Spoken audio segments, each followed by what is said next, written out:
Hey. If you've ever been called too quiet, awkward, or told to come out of your shell, this one's for you.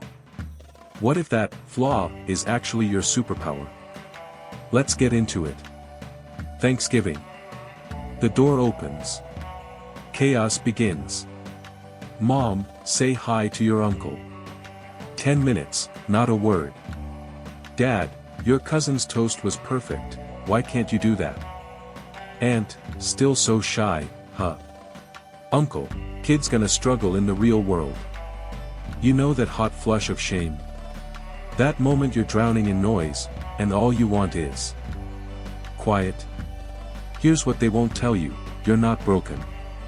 The world is just wired for noise.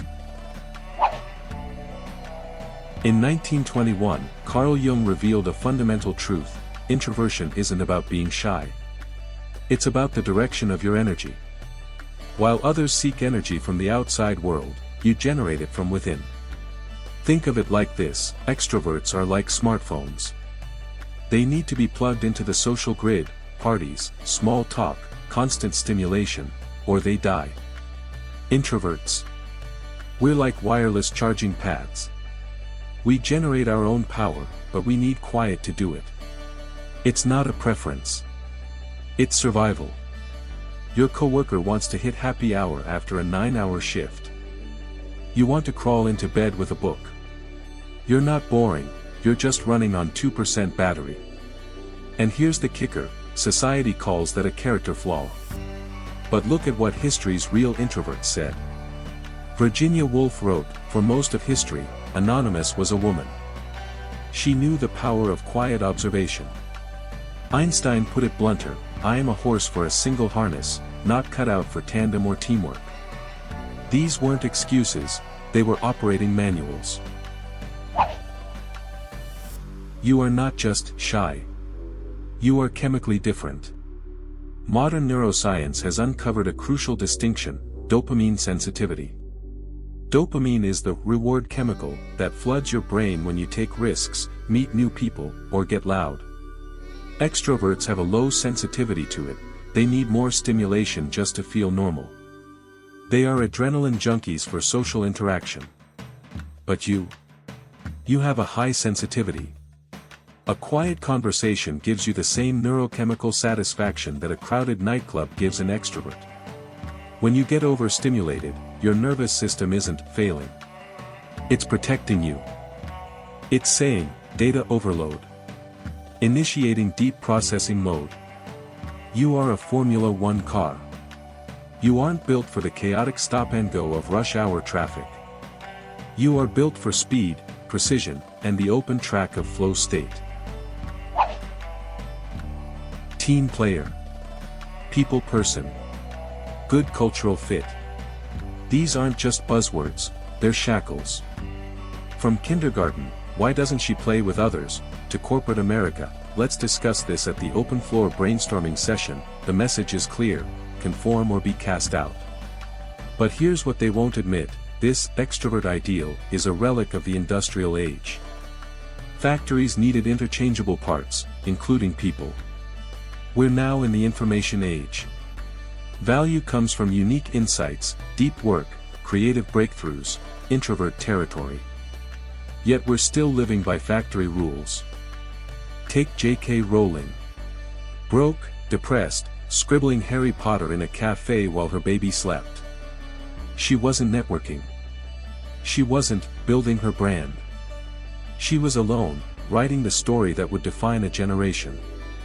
In her own words, "I am an extraordinarily lucky person, and one of the ways in which I am lucky is that I have been able to earn a living doing what I love most in the world, which is writing." Or Bill Gates.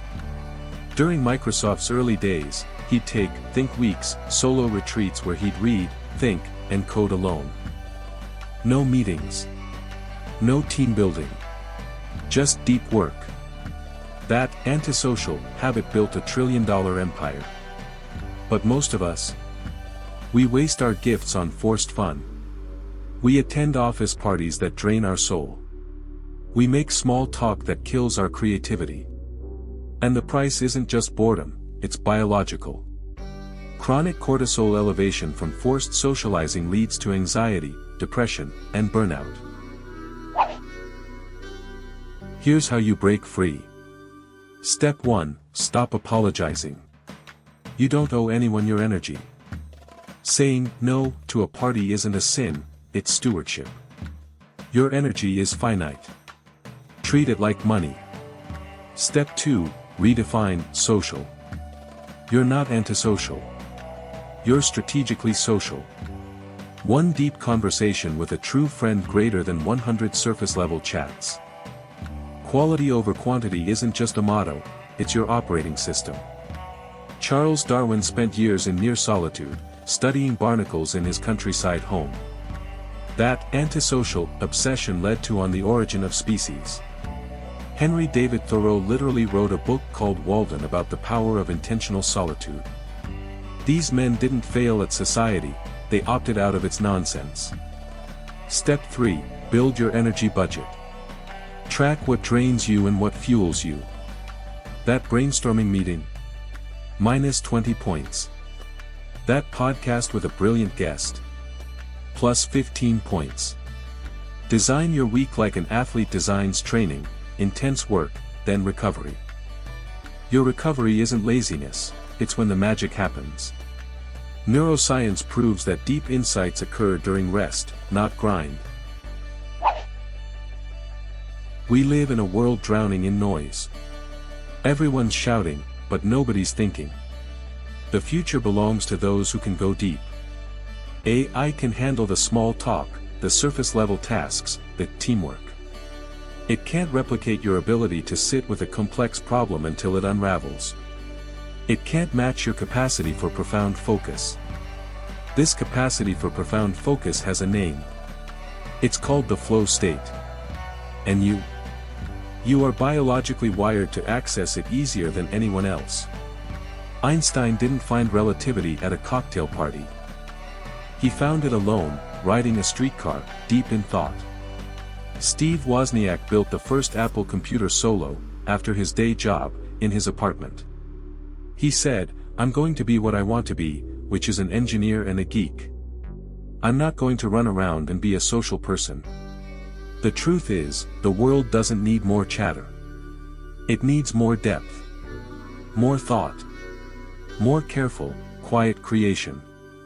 So next time someone says you're too quiet, I want you to smile and say, "I'm not quiet. I'm just not wasting words." Next time you feel pressure to be more social, remember, roses don't apologize for having thorns. Lions don't apologize for hunting alone. And you don't apologize for needing depth. Your antisocial gene is actually a depth gene. Nurture it. Protect it. Because in a shallow world, depth isn't a disability, it's a superpower. Now put down your phone. Find a quiet room. And go build something the loud world will never see coming. Remember, the world needs your depth. Stop apologizing for it. Go be the quiet force that changes everything. If you are ready to embrace your depth, comment, "I am deep," below. Let's start a quiet revolution.